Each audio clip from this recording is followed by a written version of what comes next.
You're among friends.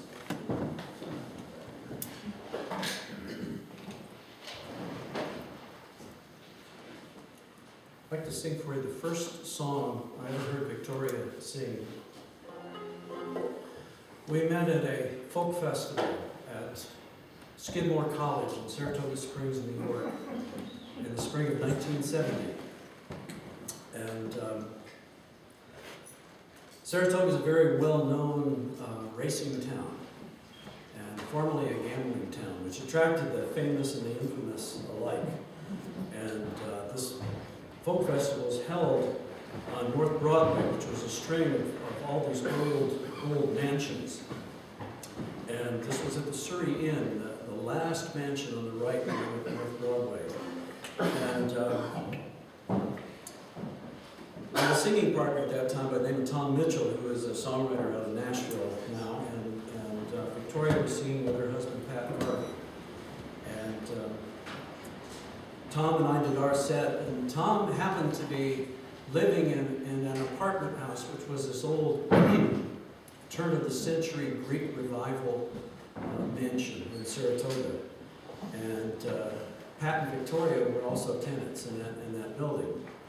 And when we were through with our set, he found out that Pat and Victoria were going on right after, and he said, wait till you hear these guys. You've never heard anything like this before. And it was a very cold, gray day with, the weather couldn't decide if it wanted to rain or not. And Pat and Victoria each had matching greenish-gray raincoats with hoods on them. It came down just below the waist. And I sat on a little hill with my friend behind Pat and Victoria, and they sang the next song, a cappella. And right away, the hairs on the back of my neck stood right up. And I had never heard anything quite so haunting and quite so tragic. It's a song about the Trail of Tears. And I've heard countless songs about the Trail of Tears, but none of them have come close to this one. Pat Garvey wrote the lyrics, and Victoria wrote the melody.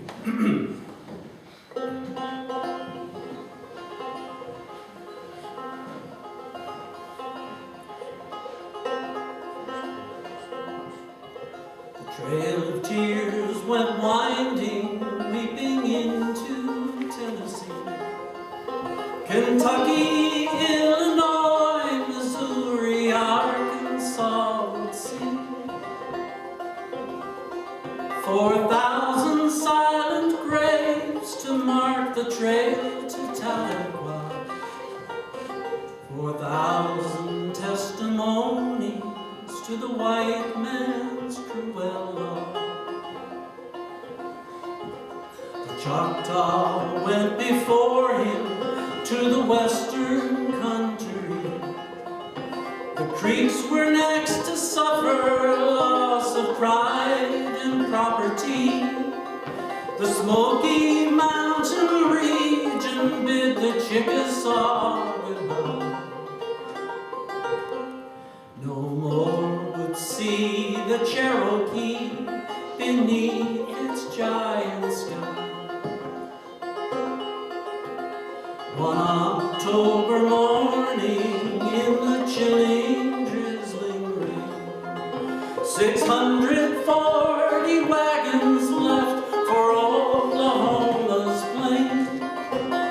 Many went before and many more would come behind, till 15,000 gathered there in March of 39.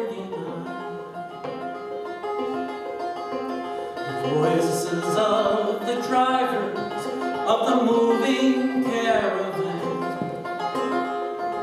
were melancholy heralds of the troubles to begin. Many met their doom upon that woeful, weary way. The frost and ague took their deadly toll from day to day. Now the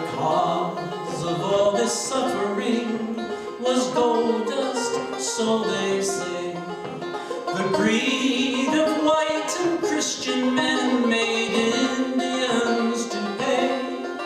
John Ross to Jackson cried in vain to spare the Cherokee. Now many moons would show the wounds of their barbarity. The trail of tears went winding, weeping into Tennessee, Kentucky, Illinois, Missouri, Arkansas would see 4,000 silent graves to mark the trail to Tahlequah. 4,000 testimonies to the white man